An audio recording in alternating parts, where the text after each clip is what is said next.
Praise the lord. హల్లెలూయా. ఉదయకాలపు వేళ వాక్యాన్ని వింటున్న మీకంతా నా హృదయపూర్వకమైన వందనాలు, దేవునికి స్తోత్రాలు. హల్లెలూయా. మరి బైబిల్ గ్రంథంలో నుంచి ఇర్మియా గ్రంథం 39వ అధ్యాయం 18వ వాక్య భాగాన్ని మనం చదువుకుందాం. ఇర్మియా గ్రంథం 39వ అధ్యాయం 18వ వాక్య భాగాన్ని మనం చదువుకుందాం. నీవు నన్ను నమ్ముకొంటివి గనుక నిశ్చయముగా నేను నిన్ను తప్పించెదను అని ఒక చక్కటి వాగ్దానాన్ని మనం చూస్తూ ఉన్నాం. హల్లెలూయా. మరి నీవు నన్ను నమ్ముకున్నావు కనుక నిశ్చయంగా నేను నిన్ను తప్పిస్తాను అనొచ్చు కదండి దేవుడు. కానీ ఏమంటున్నాడు? నిశ్చయంగా నేను నిన్ను తప్పిస్తాను. నిజంగా ఎంత గొప్ప ఆదరణ. వాక్యం మీద ఆధారపడిన ఆ మనసుకే తెలుస్తుంది దేవుని వాగ్దాన బలమేంటో. ఏ వ్యక్తి అయితే దేవుని వాక్యం మీద ఆనుకుంటాడో ఆ వ్యక్తికి మాత్రమే తెలుస్తుంది వాగ్దానం యొక్క లోతెంతో, పొడవెంతో, వెడల్పెంతో, దాని యొక్క శక్తి ఎంతో ఆ వ్యక్తికి మాత్రమే తెలుస్తుంది. కనుక ఈ ఉదయకాలపు వేళ ఈ మాటను బట్టి దేవుడు అంటున్నాడు కదా, నీవు నన్ను నమ్ముకున్నావు కనుక నిశ్చయంగా నేను నిన్ను తప్పిస్తానన్నట్లుగా మరి ఈ మాటలు సెలవిస్తున్నట్లుగా మరి ఈ మాటలు వింటున్నప్పుడు మరి నీ హృదయము ఏ స్థితిలో నీవు పట్టబడి, ఏ స్థితిలో నీ కుటుంబం, నీ బిడ్డలు, ఒకవేళ నీ ఆరోగ్య పరిస్థితులు కావచ్చు, నీవు ఉన్నటువంటి ఏ బందీ గృహంలో నువ్వు ఉన్నావు నాకు తెలియదు. ఆ రోజున ఈ మాట ఇర్మియాతో దేవుడు పలికాడు. ఇర్మియా ఎవరండి? ఇర్మియా ఒక గొప్ప బలమైన ప్రవక్త, శ్రేష్టమైన ప్రవక్త. బైబిల్ గ్రంథంలో నిజంగా చెప్పాలంటే ఇర్మియా, మరి అనేక మంది ప్రవక్తలు ఉన్నారు, కానీ ఇర్మియా మాత్రం చాలా కన్నీటి ప్రవక్తగా. ఇర్మియా అనే మాట వినగానే ఒక కన్నీటి ప్రవక్తగా బైబిల్ గ్రంథంలో అతని పేరుని దేవుడు లిఖించాడు. అంతేకాదు నిర్మియా ప్రతిదీ కూడా ప్రభు సన్నిధిలో చాలా బాలుడిగా ఉండగానే ప్రభు చేత దర్శించబడ్డాడు. యవన ప్రాయంలో దేవుని కొరకు నిలబడి దేవుని యొక్క మాటలు చెప్తూ, ప్రాముఖ్యంగా బాలుడిగా ఉన్నప్పుడు భయపడ్డాడు. ప్రభా, నేను ఎలా నీ మాటలు చెప్తానంటే నువ్వు భయపడవద్దు, నేను బాలుడును అనొద్దు, నేను నిన్ను ఏర్పరచుకున్నాను, తల్లి గర్భములో ఉండగానే నేను నిన్ను ఏర్పాటు చేసుకున్నాను ఇర్మియా అని దేవుడు పిలిచి ఇర్మియాకు ఒక శ్రేష్టమైన పరిచర్యను దేవుడు అప్పగించినప్పుడు ఆ పరిచర్యలో యథార్థంగా దేవుని సేవ చేస్తూ, ఆ దినాల్లోనే ఈ రోజుల్లో ఉన్నట్టుగా ఆ రోజుల్లో కూడా అబద్ధ ప్రవక్తలు ఎంతోమంది ఉన్నారు. వాళ్ళంతా కూడా ఆ మాటలోనే అర్థమవుతుంది అబద్ధ ప్రవక్తలు అని అంటే దేవుడు చెప్పింది చెప్పకుండా మనుషుల యొక్క ముఖస్థుతి చేస్తూ ముఖస్థుతి అంటే మనుషుల్ని, అంటే రాజుల్ని, ఆ దినాలు మామూలు వాళ్ళని కూడా రాజుల దగ్గరికి వెళ్ళి ఇదిగైతేనేమో దేవుడు చెప్పమన్నదే చెప్తూ మరి వాళ్ళందరికీ కూడా ఏదైనా మనుషుల్ని, మరి నీలో ఈ బలహీనత ఉందంటే ఎవరిని కూడా ప్రేమించరు, సహించరు. మరి అలాగే ఇర్మియా ప్రవక్త, మరి నీలో ఇలాంటి బలహీనత ఉంది అని అంటే ఎవరు సహిస్తారండి? కనుక రాజులంటే అసలు భరిస్తారా? చాలా మట్టుకు వాక్యాన్ని బోధించే దైవజనులు మరి చాలా ముఖస్థుతి చేస్తూ మరి వాళ్ళ యొక్క స్థితిని బట్టి, వాళ్ళ యొక్క పరిస్థితులను బట్టి చాలా మెత్తగా, శుతిమెత్తగా, చాలా జాగ్రత్తగా చూసుకొని చెప్తూ ఉంటారు. మరి ఆ రోజుల్లో ఇర్మియా ప్రవక్త రాజులకి కూడా ఏమాత్రం కూడా తగ్గకుండా దేవుడు చెప్పమన్న మాటలే చెప్తూ ఉన్నప్పుడు, మరి ఆ రోజుల్లో అబద్ధ ప్రవక్తలు వాళ్ళు బాగానే చూసేవాళ్ళు. దేవుడు ఉన్నట్టుగా ఇర్మియాకు బోధిస్తే ఆ ప్రకారంగానే రాజులకు బోధిస్తూ వచ్చేవాడు. మరి శత్రు రాజులు వస్తారు, మరలా ఇదిగో యెరూషలేమును పట్టుకుంటారు, మరి దేవుని మాటను మీరు వినట్లేదు కనుక రాజులకు సైతం చెప్పేవాడు మిమ్మల్ని కూడా పట్టుకొని వెళ్ళిపోతారని చెప్తున్నప్పుడు మళ్ళీ అబద్ధ ప్రవక్తలు ఏం చెప్పేవాళ్ళు అంటే, మీకు అలాంటిది ఏం జరగదయ్యా, మీరు క్షేమంగా ఉంటారు, నీకు జయం కలుగుతుందంటే ఎవరికైనా సంతోషం కదా. కనుక వాళ్ళకి ఆ దినాల్లో మరి అలాగ జరుగుతూ ఉన్నప్పుడు, అలాగా ఒక దినాన ఇర్మియా దేవుడు చెప్పమన్న మాటల ప్రకారంగా చెప్పినప్పుడు ఆ ప్రవక్తని మరి చూడండి బందీ గృహంలో ఆ యొక్క చెరసాలలో వేశారు. అయితే దేవుడు ఆ గృహంలో కూడా మరి ఇర్మియాని దేవుడు కాపాడుతూ, ప్రాముఖ్యంగా చూడండి ఒకరోజు అయితే మరణకరమైన లోయలోనే పూర్తిగా అతన్ని వేసినప్పుడు మరి మనకు తెలుసు ఆ విషయాలు. మరి చిరాకులైనటువంటి వస్త్రాలతో ఇర్మియాని పైకి లేవనెత్తుకున్నారు. అలాగా దేవుడు ఎప్పటికప్పుడు ఇర్మియాకు తోడై ఉండి సహాయం చేస్తూనే వస్తూ ఉన్నాడు. అయితే ఇర్మియా ఎలాంటి వాడంటే తన ప్రజల కొరకు తన తలను జలమయంగా మార్చుకున్న వ్యక్తి. తల ఏంటి, జలమయం అవడం ఏంటి?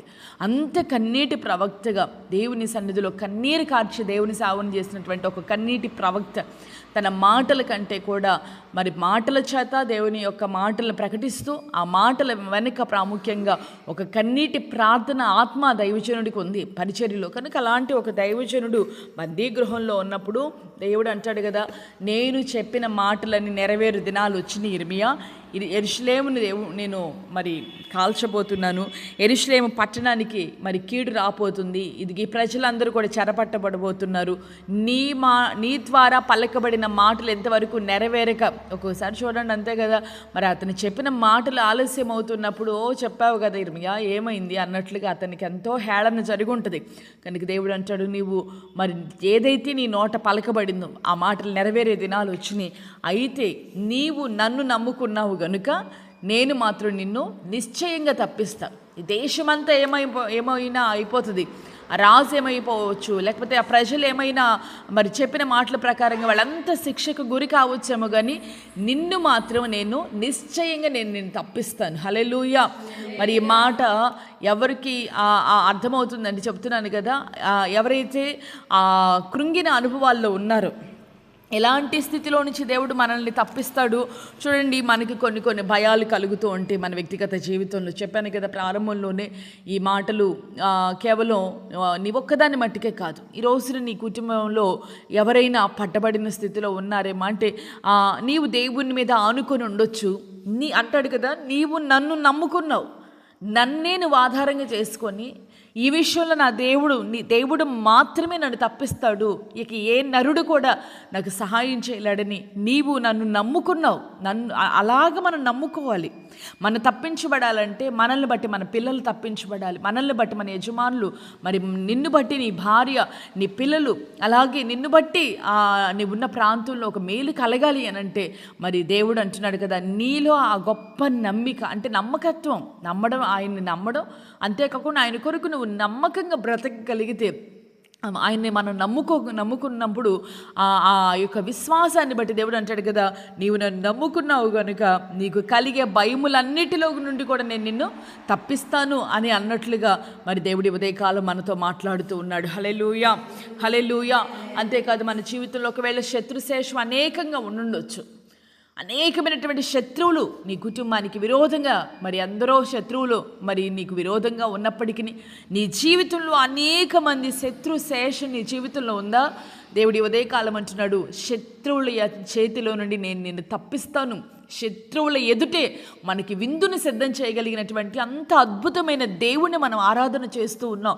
కనుక ఈ ఉదయకాలాన ఆ దేవుడే తన యొక్క ఆ సేవకులు ద్వారా ఈ ఉదయకాలం నీతో మాట్లాడుతున్నాడు. శత్రువు ఎదుట నీకు విందుని సిద్ధం చేయనట్లుగా, అదిగో శత్రువుల చేతిలో నుండి నేను నిన్ను తప్పిస్తాను ఇర్మియా, ఈ తరము వారి చేతిలో నుండి కూడా నీ బిడ్డలను నేను తప్పిస్తాను.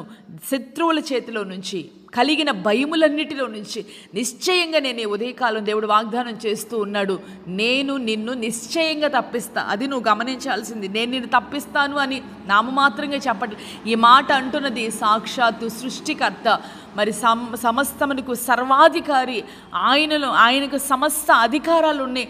ఆయన నిశ్చయంగా మన పక్షాన కార్యము చేయగా ఈ లోకంలో దానిని త్రిప్పగలిగిన వాడు, మార్చగలిగిన వాడు ఎవడూ లేడు.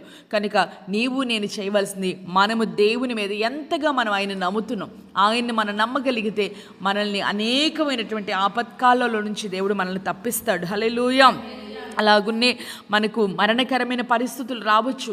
ఆ పరిస్థితుల మధ్యలో దేవుడు అంటున్నాడు కదా, నీవు నన్ను నమ్ముకున్నావు గనుక నేను నిన్ను తప్పిస్తాను. మరి ఈ మాటలు వింటున్నటువంటి దేవుని బిడ్డలారా, ప్రాముఖ్యంగా ఈ విషయాన్ని నేను చెప్పాలి అని అంటే, నా ముందే కూర్చుంది మా విశ్వాసి సరళ సిస్టరు. ప్రాముఖ్యంగా మరి తన యజమానుడు మరి గతంలో పాము గరిచినప్పుడు పూర్తిగా అందరూ కూడా ఆశలు వదిలేసుకున్న పరిస్థితి. అది ఆదివారపు ఆరాధన. తన ఉదయకాలం ప్రతి ఆదివారం కూడా చక్కగా పరిచర్య చేస్తూ ఉంటారు. ఆ రోజు కూడా పరిచర్యకు వచ్చారు. సహోదరి ప్రార్థనకి రాలేదు, ఏంటంటే పాము గరిచింది, పూర్తిగా ప్రాణాపాయ పరిస్థితిలో ఉన్నారు, పలానా సతనపల్లి హాస్పిటల్లో ఉన్నారని చెప్పారు.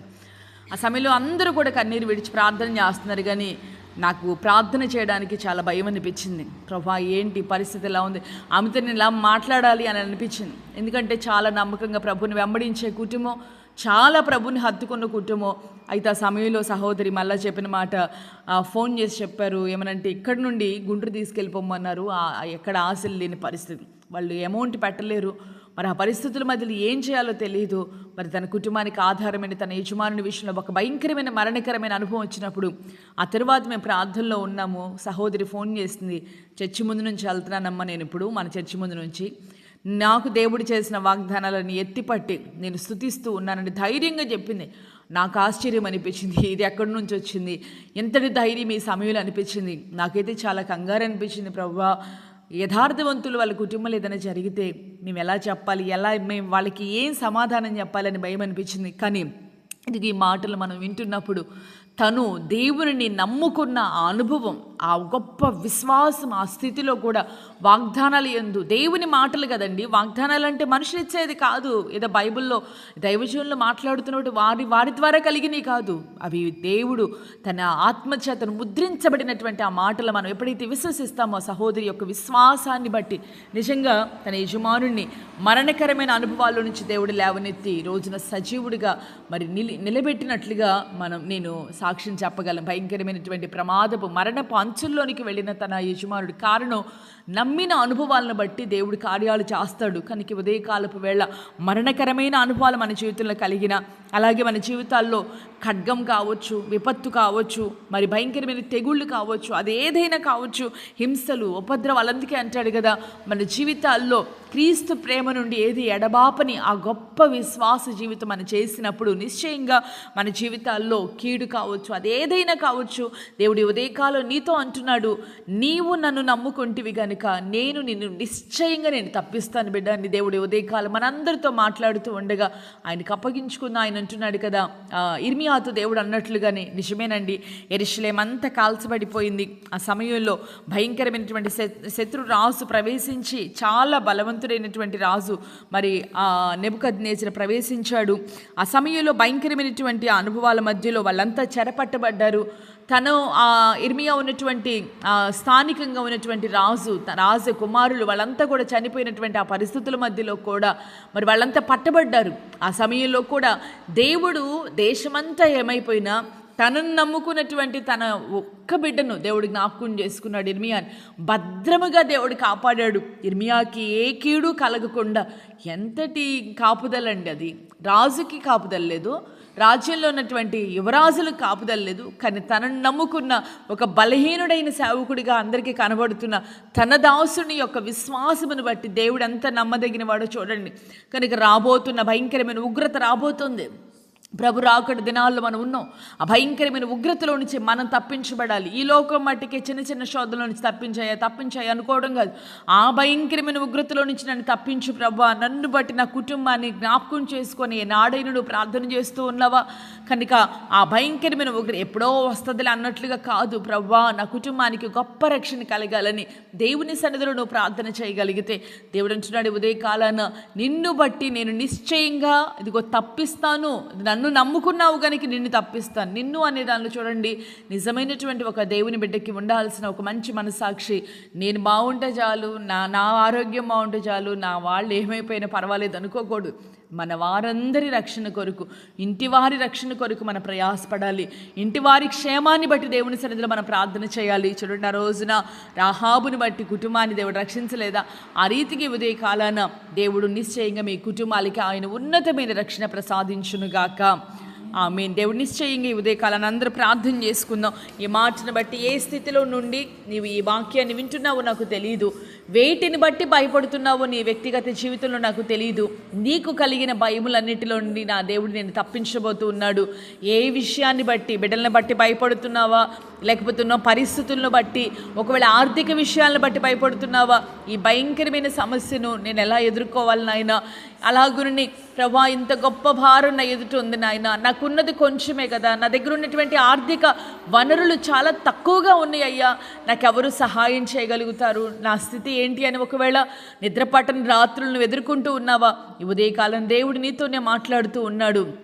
దేవుని సన్నిధిలో నీవు నమ్మిక ఉంచగలిగితే, నా దేవా నీవున్నావని ఒక్క నమ్మికేనయ్యా, నేను నీ మీద అనుకున్నానయ్యా అని నువ్వు ఆయన్ని నమ్ముకుంటే చాలు. ఆయన అంటున్నాడు, నీవు నన్ను నమ్ముకున్నావు గనుక నిశ్చయంగా నేను నిన్ను తప్పిస్తా. దోపుడు సొమ్ము దక్కించుకున్నట్లుగా నీ ప్రాణాన్ని నువ్వు దక్కించుకుంటావు ఇర్మియా అన్నట్లుగా దేవుడు మాట ఇచ్చి అక్షరాల ఆ వాగ్దానాన్ని దేవుడు ఇర్మియా పట్ల నెరవేర్చలేదా? ఉదయకాలన నిన్ను బట్టి నీ కుటుంబాన్ని, నిన్ను బట్టి నీ బిడ్డలను, నిన్ను బట్టి నీ యజమానుడిని, నిన్ను బట్టి నీ భార్యను దేవుడిని నిశ్చయంగా జ్ఞాపకం చేసుకుంటాడు. వారిని దేవుడు తప్పిస్తాడు. నీలో ఆ విశ్వాసం ఉందా? పరిశుద్ధ ప్రేమ స్వరూపి నిత్యాశ్రీ దుర్గమ, ఈ ఉదయకాలపు వేళ మీరు మాతో మాట్లాడిన ప్రతి మాటను బట్టి మిమ్మల్ని స్తుతిస్తూ ఉన్నానయ్యా. నీవెంతైనా నమ్మదగిన దేవుడు నాయన. ఇర్మియా, నీవు నన్ను నమ్ముకున్నావు గనుక నిశ్చయంగా నేను నిన్ను తప్పిస్తానని ఆ చక్కటి మాట ద్వారా మీరు మాతో మాట్లాడుతూ వచ్చారు. నిజమేనాయన, ఈ ఉదయకాలపు వాక్యాన్ని వింటున్నటువంటి వారి జీవితాలలో కలుగుతున్న భయములు కావచ్చు, భయంకరమైనటువంటి కరువు కాటకాలు, భయంకరమైనటువంటి విపత్తు కావచ్చు, ఒకవేళ నాయన అది ఎలాంటి స్థితిగతి అయినా కావచ్చు, మరణకరమైన అనుభవాలే కావచ్చు. కానీ ఉదయకాలాన్ని మీరు మాట్లాడారు, నిశ్చయంగా నేను తప్పిస్తానని గల కారణం నమ్మిన అనుభవాలను బట్టి. ఉదయకాలాన్ని మీరు ఎంతైనా నమ్మదగిన దేవుడు నాయన. ఇదిగో తండ్రి, మాట ఇచ్చి మనుషులు తప్పిపోతారేమో, కానీ మీరెన్నడూ కూడా మాట ఇచ్చి తప్పిపోయే దేవుడు కాదు. నిన్ను ఆశ్రయించిన వారిని ఎన్నడూ కూడా సిగ్గుపరిచే దేవుడు కాదు నాయన. నమ్ముకునే అనుభవాలు, నీ యందు విశ్వాసం ఉంచగలిగిన ఆ ఉన్నతమైన ఆత్మీయ అభివృద్ధికి ప్రతి బిడ్డను మీరు నడిపించమని ప్రార్థిస్తున్నానయ్యా. ఈ ఉదయకాలాన పెళ్లి రోజులు కానీ పుట్టినరోజులు కానీ జరుపుకుంటున్న వారిని మీరు జ్ఞాపకం చేసుకొని నిండారులుగా మీరు దీవించండి. ఉన్నతమైనటువంటి ఆశీర్వాదాలు బిడ్డలకు కలుగు చేయమని, ఈ వాక్యాన్ని వింటున్న వారి జీవితాల్లో ఉన్న ప్రతి శోధనలో నుంచి నీ బిడ్డలను తప్పించమని, వాగ్దానాన్ని అక్షరాలు నెరవేర్చి బిడ్డలను సాక్షులుగా నిలుపుమని వేడుకొనుచు యేసు నామములో అడిగి వేడుకొనుచు ఉన్నాను తండ్రి, ఆమేన్. దేవుడు నిశ్చయంగా ఈ దినమంతా దేవుడు మీ జీవితాల్లో తోడై ఉండి, మరి ఆయనను నమ్ముకున్న మీ వ్యక్తిగత జీవితాల్లో ఈ వాగ్దానానుసారంగా నిశ్చయంగా దేవుని కృపచేత ప్రతి కీడులో నుంచి, ప్రతి విధమైన శోధనలో నుంచి మీరు తప్పించబడి, విడిపించబడి ఆయన కొరకు సాక్షులుగా నిలుచుదురుగాక. ఆమేన్.